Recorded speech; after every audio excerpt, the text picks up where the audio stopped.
Yes, good morning everyone. Welcome you to all. आज के session में हम लोग यहाँ पर कंप्लीट करने वाले हैं पर्यावरण अध्ययन को। पर्यावरण अध्ययन का एक मोस्ट इम्पॉर्टेंट टॉपिक जो पृथ्वी यानी कि अर्थ से रिलेटेड है उसके बारे में हम लोग डिस्कस करेंगे। बेसिकली आज के सेशन में हम लोग पृथ्वी से रिलेटेड जितनी भी जानकारी होती है, लाइक उसके लेयर्स, उसकी परतें कितनी होती है, क्या क्या चीज़ें आपसे एग्जाम में पूछी जा सकती है, वो सारी चीज़ें आज के सेशन में हम लोग यहाँ पर डिस्कस करने वाले हैं। यदि आप चैनल पर न्यू हैं तो फर्स्टली चैनल को सब्सक्राइब कर लीजिए ताकि इसी तरीके से वीडियोस के नोटिफिकेशन आप तक पहुँचते रहें। और यदि आप मैथ्स पेडागोजी के कंप्लीट नोट्स को बाय करना चाहते हैं तो ओनली जस्ट ₹99 में आप ये कोर्स बाय कर सकते हैं।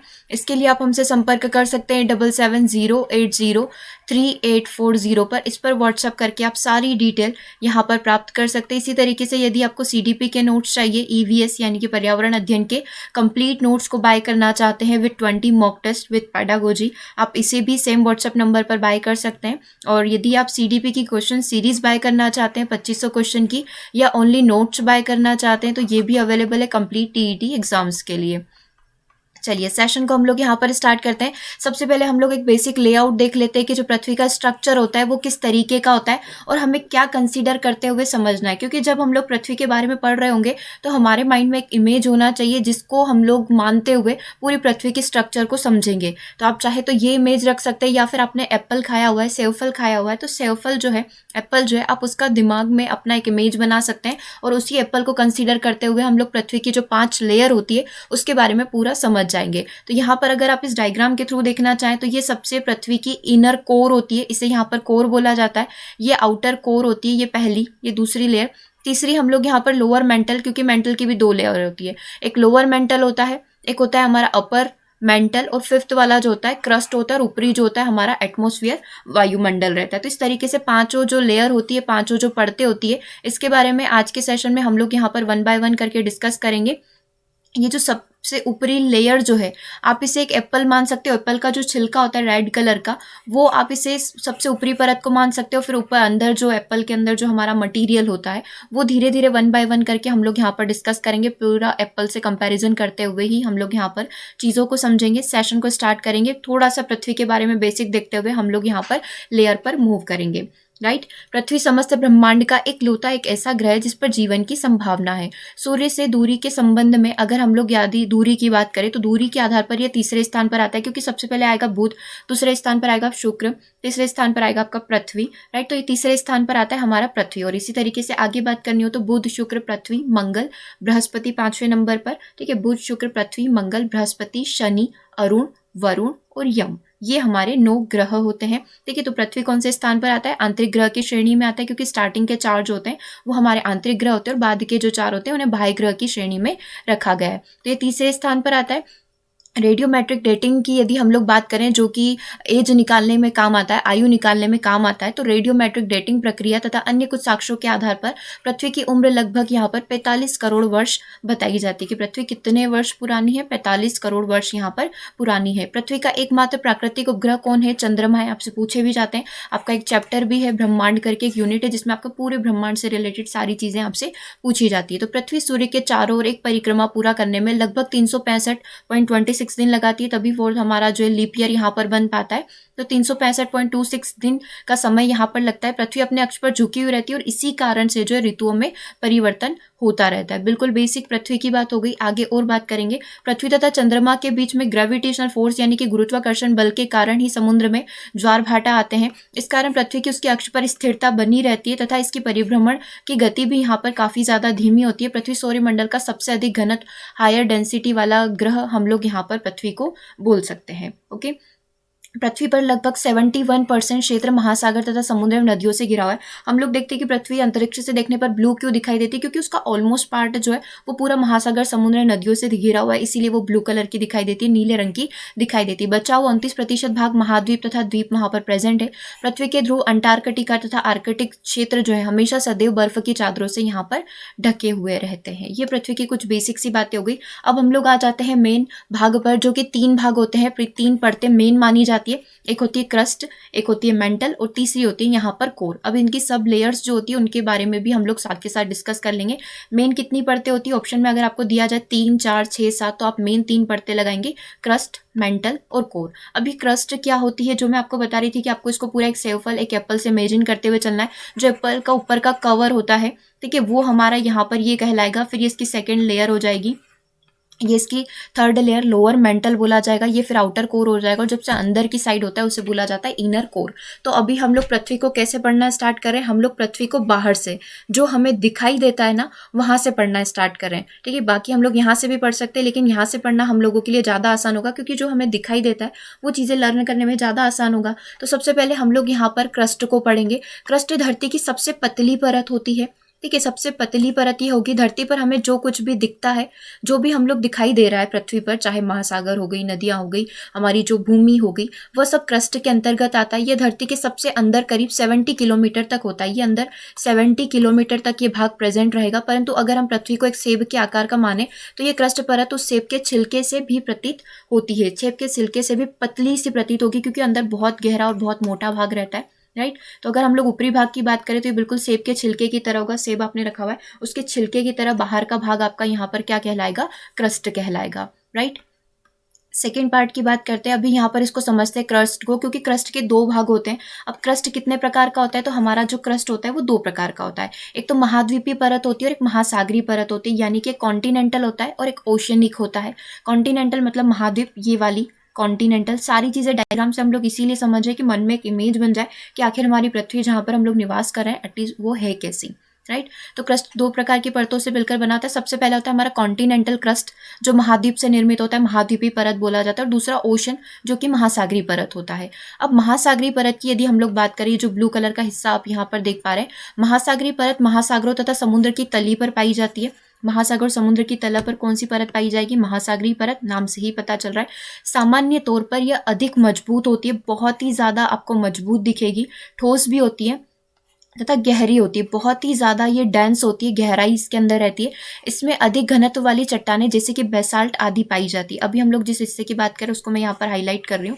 यहाँ पर क्या चीजें दिखी है, ओशन के अंदर समुद्री जो क्रस्ट होता है, महासागरीय जो परत होती है, उसके अंदर ये समुद्र की तली पर पाई जाएगी। सामान्य तौर पर ये काफी ज्यादा मजबूत होती है, काफी ज्यादा ठोस भी रहेगी और काफी ज्यादा ये गहरी भी रहती है। आप यहाँ पर देख सकते हैं, इसका यदि आप यहाँ पर डेंसिटी देखेंगे और इसकी देखेंगे तो ये काफी ज्यादा मोटी दिखेगी आपको कंपेरेटिवली हमारे कॉन्टिनेंटल के, यानी कि महाद्वीप के, ठीक है। ये इसकी आप देख सकते हैं डेप्थ काफी कम है, इसकी काफी ज्यादा है। तो कौन से निर्माण हुआ है, नॉर्मली इनका बेसाल्ट चट्टानें होती है, आपको यहाँ पर देखने को मिलेगी। ज्यादा घनत्व वाली चट्टानें जैसे कि बेसाल्ट वगैरह आपको यहाँ पर देखने को मिल सकती है। तो यहाँ कौन सी देखने को मिलेगी, यहाँ पर आपको ग्रेनाइट वगैरह देखने को मिल सकती है। तो और इसको हम लोग देख लेते हैं, महाद्वीप के बारे में भी पढ़ लेते हैं। देखो, महाद्वीप की यदि हम लोग बात करें तो वहीं दूसरी ओर महाद्वीपीय चट्टानें, यानी कि ये वाली चट्टानें, इनकी बात हम लोग करें। महाद्वीपीय चट्टानों में अपेक्षाकृत कम घनत्व होता है, कम घनत्व होता है। ये चट्टानें ग्रेनाइट तथा अवसादी चट्टानें पाई जाती है। महासागरीय परत की अपेक्षा जो है महाद्वीपीय क्रस्ट अधिक चौड़ाई तक पाया जाता है। ये काफी ज्यादा चौड़ा आपको यहाँ पर देखने को मिल सकता है। कौन, महाद्वीपीय क्रस्ट, ठीक है। और यहाँ पर ये चीज़ें भी बताई हुई कि क्रस्ट अपने आप में बहुत अधिक मजबूत नहीं होता है। अगर हम लोग जितनी भी स्टडी की गई है उसकी यदि बात करें तो ये अपने आप में बहुत ज़्यादा मजबूत नहीं होता है, बल्कि बहुत सारी टेक्टोनिक प्लेटों से, मतलब बहुत सारी प्लेटों से इसका निर्माण होता है। आप ऐसा नहीं बोल सकते कि सिंपल ये पूरा एक बेस ही है, बहुत सारी प्लेट्स मिलकर इसका यहाँ पर इस तरीके से प्लेट्स जो होती है, हम लोग बोलते हैं ना कि भूकंप कब आता है, जब प्लेटें एक दूसरे के ऊपर से खिसक जाती है, तो वही चीज़ यहाँ पर बताई हुई है कि बहुत सारी टेक्टोनिक प्लेट्स जो होती है उससे मिलकर यहाँ पर हमारा जो कॉन्टिनेंटल क्रस्ट है, यानी कि महाद्वीपीय जो परतें हैं, उसका निर्माण होता है। ये टेक्टोनिक प्लेटें कभी भी एक जगह स्थिर नहीं रहती, बल्कि एक दूसरे के सापेक्ष में ये खिसकती रहती है, ठीक है।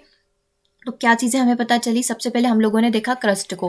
क्रस्ट क्या होता है, सबसे बाहरी भाग होता है, राइट, सबसे बाहरी भाग होता है। एप्पल के छिलके से यदि आप कंपैरिजन करेंगे तो उससे भी पतला ये होगा।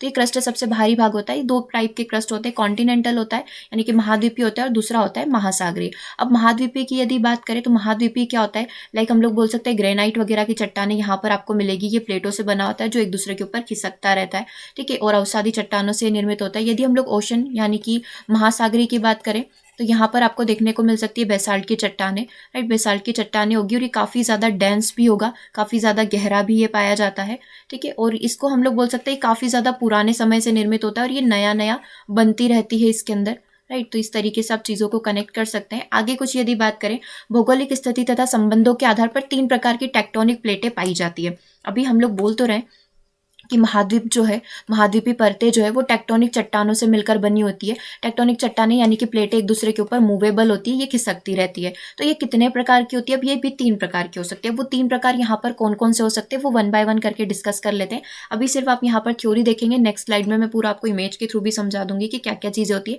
सबसे पहली चीज़ होती है अभिसारी प्लेटें। अभिसारी प्लेटें कौन सी प्लेटें होती है? जो प्लेटें एक दूसरे के प्लेट की तरफ खिसकती रहती है, यानी कि एक दूसरे को आकर्षित करती है। अब ये प्लेट इसको आकर्षित कर रही है, ये प्लेट इसको आकर्षित कर रही है, मतलब दोनों एक दूसरे के पास पास आ रही है। अब ऐसी सिचुएशन में क्या होगा? मान लो यहाँ पर कोई भी 2 प्लेट है, ये इसके ऊपर आएगी और ये इसके ऊपर आएगी, तो वो प्लेटें कौन सी कहलाएगी? वो प्लेटें यहाँ पर कहलाएगी अभिसारी प्लेटें। दूसरी होती है हमारी अपसारी प्लेटें। जो प्लेटें एक दूसरे के विपरीत दिशा में खिसकती है। मान लो कोई भी 2 प्लेट है, अब यहाँ पर ये क्या हो रही है? एक दूसरे के अपोजिट। लाइक चुंबक को हम लोग देखते हैं ना, चुंबक एक दूसरे को अट्रैक्ट करता है, देन रिप्लीकेट करता है। तो जब चुंबक एक दूसरे को अट्रैक्ट कर रहा है तो वो उस प्रकार की चट्टानें अभिसारी प्लेटें हम लोग बोलेंगे। और ये जब एक दूसरे से दूर दूर जाती है और बीच में यदि गैप आ जाता है तो इस प्रकार की चट्टानों को हम लोग या प्लेट्स को अपसारी प्लेट्स यहाँ पर बोलेंगे, जो कि एक दूसरे से विपरीत दिशा में जाएगी। एक इस दिशा में जा रहा है और एक इस दिशा में हमारा जा रहा है, राइट। अब आता है रूपांतरित प्लेटें। ट्रांसफॉर्म प्लेट्स क्या होती है? जो प्लेटें आड़ी तिरछी दिशाओं में खिसकती है, वो कभी भी एक दूसरे के ऊपर इस तरीके से मूव कर सकती है, ठीक है। तो ये आड़ी तिरछी दिशाओं में खिसकने वाली प्लेटों को रूपांतरित प्लेटें यहाँ पर कहा जाता है। नहीं समझ आया? कोई दिक्कत नहीं है, अभी आप एक डायग्राम देखेंगे उससे आपको सारी चीज़ें यहाँ पर समझ में आ जाएगी। अभी सारी प्लेटें क्या हो रही है? जो एक दूसरे की तरफ खिसकती है और आकर्षित होती है। तो ये आपकी रही अभी सारी प्लेटें, जो एक दूसरे की तरफ खिसकती है और आकर्षित होती है। ये रही आपकी अपसारी प्लेटें और ये रही आपकी ट्रांसफॉर्म प्लेटें यानी कि रूपांतरित प्लेटें। तो ये चीज़ें आपको कैसे समझ में आई? ये चीज़ें हमें समझ में आई डायग्राम के थ्रू। अब हमने देखा था कि अभी सारी प्लेटें एक दूसरे को आकर्षित करती है तो ये एक दूसरे के ऊपर चढ़ने लगेगी इस तरीके से। डाइवर्जेंट अपसारी प्लेटें जो होती है एक दूसरे से रिप्लीकेट करती है, एक दूसरे से दूर दूर खिसकती है, एक दूसरे से दूर दूर जाने की कोशिश करती है। तो ये हो गई हमारी डाइवर्जेंट प्लेटें। और इनका कुछ फिक्स नहीं होता, ये किसी भी साइड में मूव कर लेती। मान लो ये इस साइड मूव कर रही है तो ये ऊपर की साइड मूव कर लेगी। जब ये ऊपर की साइड मूव करी, नीचे की साइड मूव करके एक दूसरे के ऊपर चढ़ती रहती है, एक दूसरे से रिप्लीकेट होती रहती है। तो ये 3 प्रकार की हम लोग बोल सकते हैं पड़ते पाई जाती है, डाइवर्जेंट, कॉन्वर्जेंट और ट्रांसफॉर्म, ठीक है। किसके अंदर पाई जाती है? हमारी पाई जाती है क्रस्ट के अंदर, ठीक है। अब क्रस्ट परत की जब हम लोगों ने बात कर ली तो क्रस्ट परत नरम मेंटल प्लेट के ऊपर तैरती रहती है। अब हम लोग जब मेंटल की बात करेंगे ना, तो मेंटल के ऊपर ये वाली जो क्रस्ट परत होती है ये तैरती रहती है। अभी हम लोगों ने यहाँ पर क्रस्ट की बात कर ली। क्रस्ट के बाद हमारा सेकंड भाग क्या आ जाएगा? सेकंड भाग यहाँ पर आ जाएगा मेंटल, ठीक है। इतना क्लियर है? आप चाहे तो just with in a second हम लोग इसको पूरा कंप्लीट कर सकते हैं कि क्या क्या चीज़ें हमने अभी तक पढ़ी। हम लोग शुरुआत कर आए थे क्रस्ट से। हमने देखा था कि एप्पल के स्ट्रक्चर से हमको कंसीडर करना है, उसको मानना है। एप्पल का स्ट्रक्चर सबसे बाहरी भाग जो होता है वो छिलके की तरह ये क्रस्ट दिखाई देता है। जब हम लोग क्रस्ट की बात करें तो 70 किलोमीटर तक होता है और काफ़ी ज़्यादा, यदि पूरे पृथ्वी के अंदर की स्ट्रक्चर की बात करेंगे तो काफ़ी ज़्यादा पतला होता है। अब क्रस्ट जो होते हैं महाद्वीप वाला होता है, यानी कि कॉन्टिनेंटल होता है, महासागरीय ओशनिक क्रस्ट होता है। अब महाद्वीप क्रस्ट जो होता है वो हम लोग देखते हैं कि महाद्वीप वाला जो क्रस्ट होता है उसका निर्माण यहाँ पर जो ग्रेनाइट तथा अवसादी चट्टान है उससे होता है, और जो महासागर वाला होता है वो बेसाल्ट वगैरह से बना हुआ रहता है। और जो हम लोग देख रहे थे कि जो महाद्वीपीय क्रस्ट होता है ये क्या होता है? ये अकेला नहीं होता, ये बहुत सारी टेक्टोनिक प्लेटों से मिलकर बना हुआ रहता है। ये एक जगह स्थिर नहीं रहती, वो एक जगह एक दूसरे के ऊपर खिसकती रहेगी या फिर एक दूसरे से बोल सकते हैं रिप्लिकेट होती रहेगी। यदि हम लोग बात करें इस आधार पर, इनके खिसकने के आधार पर, तो ये 3 प्रकार की होती है। अभिसारी होती है, अपसारी होती है, रूपांतरित होती है। अभिसारी कौन सी होती है? जो एक दूसरे से हम लोग बोल सकते हैं कि आकर्षित करेगी। डाइवर्जेंट कौन सी होती है? अपसारी कौन सी होती है? जो दूर दूर जाएगी। और ट्रांसफॉर्म यहाँ पर कौन सी होती है? जो एक दूसरे के ऊपर चढ़ती रहती है, ठीक है। ये बात हो गई। सेकंड बात हम लोग यहाँ पर कर रहे हैं मेंटल की। मेंटल क्या होता है? मेंटल परत धरती के अंदर करीब 2890 किलोमीटर तक स्थित होती है। कौन? मेंटल परत। अब हम लोग यहाँ पर सेकंड वाले लेवल की बात कर रहे हैं, मेंटल की यहाँ पर बात करें। यह परत बाकी परतों से अधिक चौड़ी होती है। यदि हम लोग कोर से कंपेरिजन करें इसका तो काफ़ी ज़्यादा ये चौड़ी रहेगी। पृथ्वी के आयतन का करीब 84% हिस्सा जो है मेंटल ही होता है, ठीक है। इस परत के बारे में हम जो कुछ भी जानते हैं वह सिर्फ शोध तथा सिद्धांतों पर आधारित है, क्योंकि कोई भी मनुष्य आज तक उस परत तक नहीं जा सका है। मेंटल परत के बारे में हमें जितनी भी जानकारी प्राप्त है वह भूगर्भीय विज्ञान के अंतर्गत आती है। भूगर्भीय विज्ञान में हम लोग किसका अध्ययन करते हैं? मेंटल और इन सारी चीज़ों का, पृथ्वी के भूगर्भ का अध्ययन यहाँ पर करेंगे, यानी कि मेंटल का अध्ययन करेंगे। क्योंकि कोर को तो हम लोग बाहर से देख सकते हैं, लाइक महाद्वीप हो गया, महासागर हो गया, तो वो बाहर से दिखाई देती, तो वहाँ से अध्ययन करना आसान है। लेकिन इसके अंदर जाकर आप मेंटल का अध्ययन नहीं कर पाएंगे। तो जितने भी शोध स्टडी हुई है उससे हमें मेंटल की जानकारी यहाँ पर मिलती है। 2890 किलोमीटर तक ये अंदर की साइड स्थित है। ठीक है, यदि आप इसको एक इमेज वही एप्पल के थ्रू समझना चाहते हैं तो हम लोग अभी किसको पढ़कर आ गए, हम लोग अभी पढ़कर आ गए क्रस्ट को। ये जो यहाँ वाला भाग आप देख पा रहे हैं हम लोग इसको पढ़कर आ चुके हैं। अभी हम लोग दो भाग पढ़ेंगे, हम लोग इसको पढ़ेंगे अपर मेंटल को और हम लोग पढ़ेंगे यहाँ पर लोअर मेंटल को। ये दोनों चीज़ें हम लोग साथ के साथ पढ़ेंगे। उसके बाद हम लोग आउटर कोर और इनर कोर जो कि सॉलिड फॉर्म में और लिक्विड फॉर्म में पाई जाती है इसको डिस्कस करेंगे। तो चलिए स्टार्ट करते हैं। अपर मेंटल को यानी कि पृथ्वी की जो परत जहाँ पर हम रहते हैं उसके नीचे जो जस्ट परत होगी अपर मेंटल और उसके नीचे जो परत होगी वो लोअर मेंटल होगी। वन बाय वन करके डिस्कस करते हैं। अपनी भूगर्भीय विशेषताओं के आधार पर मेंटल को कई भागों में विभाजित किया गया है। अपर मेंटल जो होता है 670 किलोमीटर तक में स्थित होती है, यानी कि क्रस्ट के बाद 670 किलोमीटर तक आपको अपर मेंटल देखने को मिलेगी। अब ये परत कैसी होती है, ये परत दलदली होती है। यह परत एक चट्टान से बनी हुई थी जिसे पेरिडोटाइट बोला जाता है, पेरिडोटाइट इसको बोलेंगे। इसके नीचे 670 किलोमीटर से लेकर 2900 यानी कि 2900 किलोमीटर तक निचली मेंटल यानी कि लोअर मेंटल पाई जाती है। क्लियर इतना? अभी हम लोगों ने देखा क्रस्ट, देन हम लोग देख रहे हैं अपर मेंटल, देन हम लोग देख रहे हैं लोअर मेंटल। क्रस्ट हम लोग पूरा पढ़कर आ गए, चट्टानों वो जो जितनी भी परतें थी हमारी, डाइवर्जेंट है ना, वो वाली चीज़ें पढ़कर आ गए। डाइवर्जेंट हो गई, कॉन्वर्जेंट हो गई, ट्रांसफॉर्म हो गई। अब हम लोग यहाँ पर देख रहे हैं अपर मेंटल जो कि 670 किलोमीटर तक फैली हुई है, काफ़ी ज़्यादा दलदली होती है, चट्टान से बनी हुई होती है। फिर इसके नीचे इसको क्या बोला जाता है, पेरिडोटाइट बोला जाता है। फिर उसके नीचे आता है लोअर मेंटल यानी कि निचला मेंटल। 670 किलोमीटर से लेकर 2900 किलोमीटर तक ये फैला रहता है। अब तक की गई शोध के आधार पर यह मान लिया गया है कि मेंटल परत स्थिर नहीं है। जो मेंटल है, क्योंकि हम लोगों ने देखा कि क्रस्ट के अंदर जो चट्टानों का प्रकार है वो स्थिर नहीं होता है, लेकिन मेंटल परत भी यहाँ पर स्थिर नहीं है। यह निरंतर गति तथा दिशा में धीमी गति से चलायमान है। ये बहुत धीमी गति से चलायमान है। इस गतिशीलता के कारण, इसकी इस एक्टिविटी के कारण ही क्या होता है, जमीन के अंदर जितना भी गर्म लावा है वो सतह के ऊपर आता रहेगा और जितना भी ऊपर है वो अंदर जाता रहेगा। तो इस प्रकार से ये प्रोसेस चलती रहती है और इसी से हम लोग देखते हैं जितनी भी प्रकार की चट्टानें होती है वो इसी प्रकार से लावा के निर्माण से ही बनती है और उसके लावा के ठंडे होने से ही बनती है तथा ठंडा लावा नीचे यानी कि गहराई की तरफ जाता रहता है। ऐसा कहा गया है कि क्रस्ट परत में स्थित टेक्टोनिक प्लेट्स की दिशा इसी गतिविधि के आधार पर निर्धारित होती है। मतलब उस जो टेक्टोनिक प्लेट्स है उसे डाइवर्जेंट होना है, कॉन्वर्जेंट होना है या ट्रांसफॉर्म होना है, वो इसी पर डिपेंड करेगा कि लार्वा सतह के ऊपर जा रहा है या फिर ठंडा लार्वा जो है सतह के अंदर की साइड यानी कि नीचे की साइड आ रहा है। ठीक है, तो वो इसी पर पूरा डिपेंड करता है।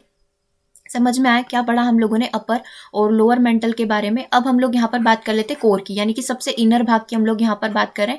इनर कोर और आउटर कोर की हम लोग यहाँ पर बात करेंगे। सामान्य तौर पर हम कोर को एक परत के रूप में जानते हैं, परंतु पृथ्वी की कोर को दो भागों में विभाजित किया गया है। कोर के भी यहाँ पर दो भाग होते हैं, जिस तरीके से मेंटल के दो भाग होते हैं। इसी तरीके से मेन परतें तीन होती है, हमारा क्रस्ट होता है, मेंटल होता है और कोर होता है। अब जो मेंटल हमने देखा, अपर मेंटल और लोअर मेंटल देखा, अब कोर में भी यहाँ पर इनर और आउटर कोर होगा। ठीक है, तो यहाँ पर दो भागों में स्पष्ट रूप से विभाजित किया गया क्योंकि ये दोनों का एक दूसरे से काफी ज्यादा डिफरेंट है। ऐसा नहीं कि समानता है तो आप उसको एक कंसीडर कर ले, ये दो भाग में होती है। अब ये होती है आंतरिक कोर और बाह्य कोर। आंतरिक कोर ठोस होती है, जो अंदर की सबसे अंदर की होगी ना वो सबसे ज्यादा ठोस यानी कि सॉलिड फॉर्म में पाई जाएगी तथा करीब 1220 किलोमीटर की त्रिज्या, 1220 किलोमीटर की त्रिज्या में ये फैली हुई रहती है। जबकि बाह्य कोर जो है लिक्विड फॉर्म में होती है, ये लिक्विड फॉर्म में पाई जाएगी बाहर वाली कोर, और 3400 किलोमीटर की त्रिज्या तक की उपस्थित रहती है। कोर परत के बारे में अभी तक समस्त जानकारी जितनी भी हमें प्राप्त हुई है वो किसके माध्यम से प्राप्त हुई है, भूगर्भीय तरंगों के आधार पर हमें अभी तक की सारी जानकारी प्राप्त हुई है। अब इनर कोर को अच्छे से समझ लेते हैं। इनर कोर जो कि सॉलिड फॉर्म में पाया जाता है। आंतरिक कोर में तापमान तथा दाब जो है चरम पर अर्थात बहुत ज्यादा होता है। ये इसकी बात हम लोग करें सबसे अंदर वाले हिस्से पर आ चुके हैं। बहुत ही ज्यादा गर्म होता है, तापमान भी और हमारा दाब भी, प्रेशर भी। ऐसा माना जाता है कि आंतरिक कोर का भाग धीरे धीरे बढ़ रहा है। जैसे जैसे कोर की परत जो ठंडी होती जाती है वैसे वैसे बाह्य कोर परत ठोस होकर आंतरिक कोर में परिवर्तित यहाँ पर सम्मिलित हो जाती है। यह तापमान गिरने की दर बहुत ही ज्यादा धीमी होती है, जो कि 100 डिग्री सेंटीग्रेड प्रति 10 करोड़ वर्ष में होती है। यह गति अत्यधिक कम है, परंतु फिर भी पृथ्वी का चुंबकीय क्षेत्र को यह अत्यधिक ज्यादा प्रभावित करती है। जितने भी मैग्नेटिक रिलेटेड आप चेंजेस देखते हैं, एट्रैक्शन रिप्लिकेशन देखते हैं, वो इसी के माध्यम से यहाँ पर होते हैं। तो इनर कोर के बारे में आपको क्या क्या चीजें ध्यान रखनी है, इसमें तापमान तथा दाब जो है बहुत ज्यादा अधिक होते हैं। ऐसा माना जाता है कि आंतरिक कोर का भाग जो है धीरे धीरे बढ़ता जा रहा है। इसका जो भाग है वो धीरे धीरे बढ़ता जा रहा है, इस तरीके से ये इंक्रीज होता जा रहा है। जैसे जैसे कोर परत, क्योंकि ये बहुत गर्म है, जैसे जैसे ये ठंडी होती जाती है वैसे वैसे ये आउटर कोर के अंदर मिलती जाती है। ठीक है, तो इस तरीके से पूरी बात यहाँ पर की गई है इनर कोर के बारे में। और इसके तापमान के गिरने की दर बहुत धीमी है, जो 100 डिग्री सेंटीग्रेड प्रति 10 करोड़ वर्ष में होता है। लेकिन फिर भी अगर ये इतना धीमे है, फिर भी ये किसको ज़्यादा प्रभावित कर रहा है, चुंबकीय इफेक्ट जो इसको बहुत ज़्यादा यहाँ पर इम्पैक्ट करता है, प्रभावित करता है। अगले पॉइंट की यहाँ पर बात करेंगे आउटर कोर। बाह्य कोर क्या होती है, जो कि यहाँ पर लिक्विड फॉर्म में पाई जाएगी, ये आपका सॉलिड फॉर्म में, ये आपका पाया जाएगा लिक्विड फॉर्म में, ये आउटर है और ये आपका इनर कोर है। बाह्य कोर आंतरिक कोर की अपेक्षा कम दलदली यानी कि कम तरल होती है, थोड़ी लिक्विड आप इस फॉर्म में देख सकते हैं, तरल फॉर्म में इसको देख सकते हैं। यहाँ पर तरलता कम होने के कारण ये आसानी से अपना रूप खो देती है और अत्यधिक काफ़ी ज़्यादा लचीली आपको देखने को मिलेगी, फ्लेक्सिबल काफ़ी ज़्यादा रहेगी। इस कारण से यहाँ संवहन बहुत अधिक मात्रा में होती है। इस परत में संवहन धारा का प्रकोप जो है काफ़ी ज़्यादा देखने को मिल सकता है। यदि हम लोग बात करें बाह्य परत की गति तथा आलोड़न जो कि इनकी प्रक्रिया होती है, इसमें पृथ्वी के चुंबकीय क्षेत्र का निर्माण, पृथ्वी का चुंबकीय क्षेत्र यहीं से निर्मित होता है। तभी तो हम लोग बोल रहे थे कि इनर कोर इतना ज़्यादा धीमी प्रोसेस है, लेकिन फिर भी ये जो मैग्नेटिक इम्पैक्ट है उसको काफ़ी ज़्यादा प्रभावित यहाँ पर कर देती है। बाह्य कोर परत की सर्वाधिक गर्म हिस्से का तापमान आंतरिक कोर से अधिक होता है। इसका तापमान इससे अधिक होगा, जो कि 6000 डिग्री सेंटीग्रेड तक पहुंच जाता है। यह इतनी गर्म होती है जितने सूर्य की सतह, हम लोग बोलते हैं ना सूर्य आग का गोला है, उसी तरीके से जो आउटर कोर लिक्विड फॉर्म में होती है ये काफ़ी ज़्यादा गर्म होती कंपेरेटिवली इनर कोर के। ठीक है, तो ये सारी चीज़ें हम लोगों ने पढ़ ली बाह्य कोर के बारे में कि बाह्य कोर जो है दो भी, ये जो होती है दो प्रकार की होती है कोर भी, आउटर कोर और इनर कोर। इनर कोर जो है सबसे अंदर वाला भाग होगा, आउटर कोर जो है दलदली लिक्विड फॉर्म में हो सकता है। ये काफ़ी ज़्यादा बोल सकते हैं कि 6000 डिग्री सेंटीग्रेड पर इसका तापमान पहुँच सकता है और इतना ज़्यादा गर्म होता है जितना कि सूर्य की सतह यहाँ पर रहती है। ठीक है, पूरा हम लोगों ने यहाँ पर डिस्कस कर लिया है अर्थ को, पृथ्वी को। एक बार और आप चाहें तो देख सकते हैं, क्रस्ट की बात हम लोगों ने यहाँ पर करी थी। सबसे बाहरी लेयर जो होती है वो हमारी क्रस्ट होती है। देन हम लोगों ने पढ़ा अपर मेंटल के बारे में। अपर मेंटल जो ये ऊपरी भाग यहाँ पर होगा। फिर हमने देखा लोअर मेंटल के बारे में, ये हमारा यहाँ पर जो रहेगा वो रहेगा लोअर मेंटल। ठीक है, ये लोअर मेंटल का हिस्सा हो गया। फिर हम लोगों ने आउटर कोर और यहाँ पर इनर कोर जो सॉलिड फॉर्म में पाई जाती है इसके बारे में डिस्कस किया। एक बार और चाहे तो हम लोग इसको थोड़ा सा रिवाइज कर सकते हैं। नेक्स्ट सेशन में आप लोग रेडी रहिएगा, क्योंकि इसका क्वीज हम लोग कंप्लीट करने वाले हैं, क्योंकि बहुत छोटे छोटे से पॉइंट है यहाँ पर और बहुत सारे क्वीज क्वेश्चन यहाँ पर कंप्लीट हो सकते हैं। यहाँ से हम लोगों ने स्टार्ट किया था क्रस्ट मेंटल कोर को पढ़ना। क्रस्ट के बारे में हमने देखा एप्पल के शेप का होता है, 70 किलोमीटर तक ये फैला रहता है। सेब के आकार की तरह, सेब के छिलके की तरह आप इसको पतला प्रतीत कंसीडर कर सकते हैं।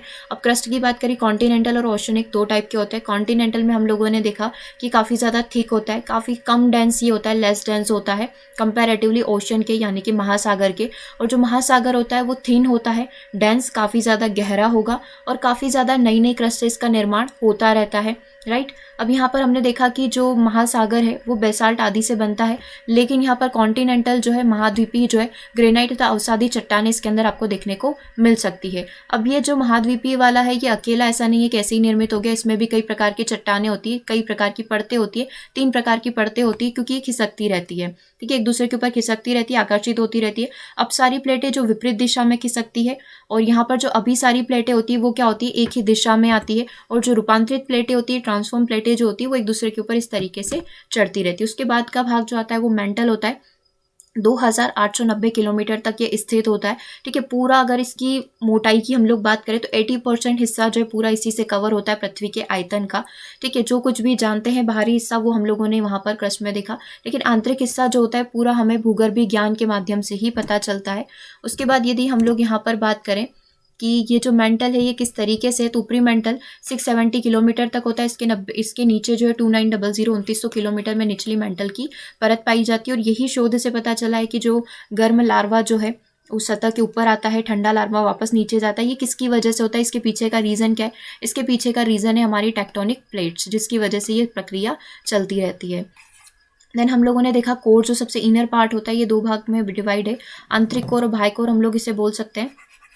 1220 किलोमीटर की त्रिज्या में फैला हुआ है, 3400 किलोमीटर की त्रिज्या में ये यहाँ पर फैला हुआ है, इसकी त्रिज्या तक ये उपस्थित है बाह्य कोर। कोर परत के बारे में हमें समस्त जानकारी भूगर्भीय तरंगों के आधार पर, तरंगों के अध्ययन से ही हम लोग इसके बारे में जानकारी प्राप्त कर पाए। फिर हमने देखा पर्टिकुलर यदि हम लोग आंतरिक कोर की बात करें तो इसका तापमान बहुत ज़्यादा होता है और इसके ठंडे होने की दर, गिरने की दर काफ़ी ज़्यादा धीमी है, 100 डिग्री सेंटीग्रेड प्रति 10 करोड़ वर्ष है। और ये कहीं ना कहीं ये चीज़ें वापस से मैग्नेटिक चुंबकीय प्रभाव को प्रभावित करती है। फिर हमने बाहरी कोर देखा, 6000 डिग्री सेंटीग्रेड तक पहुंच जाता है इसका तापमान, जो कि सूर्य के समान ही हमारा गर्म होता है। ठीक है, दलदली रूप में ये पाई जाती है, तरल रूप में ये पाई जाती है, आसानी से अपना रूप खो देती है और संवहन धाराएं जो है सबसे ज़्यादा प्रकोप इनका यहीं पर रहता है, राइट। तो ये इस तरीके से हो गई हमारी पूरी पृथ्वी के बारे में बातें। आगे हम लोग बढ़ेंगे, नेक्स्ट सेशन जो हम लोग कंटिन्यू करेंगे उसमें हम लोग पढ़ेंगे पूरा क्विज को। तो पूरे सेशन को अच्छे से समझ लेना है, कोई भी डाउट है तो आप अभी कमेंट करके बता सकते हैं, ताकि नेक्स्ट सेशन में आपके डाउट भी क्लियर हो जाएंगे और साथ में हम लोग इसका क्विज भी कंप्लीट कर लेंगे। Okay, so thank you for watching the session. Comment करके ज़रूर बताइएगा, और व्हाट्सएप ग्रुप से जुड़ने के लिए आप सेम व्हाट्सएप नंबर पर मैसेज कर सकते हैं। टेलीग्राम का लिंक एंड वेबसाइट का लिंक आपका वीडियो के डिस्क्रिप्शन में रखा हुआ है। किसी भी प्रकार से आपको कोई भी क्लासेस ज्वाइन करनी है, व्हाट्सएप नंबर पर आप मैसेज करके सारी जानकारी इसके बारे में प्राप्त कर सकते हैं। Thank you for watching.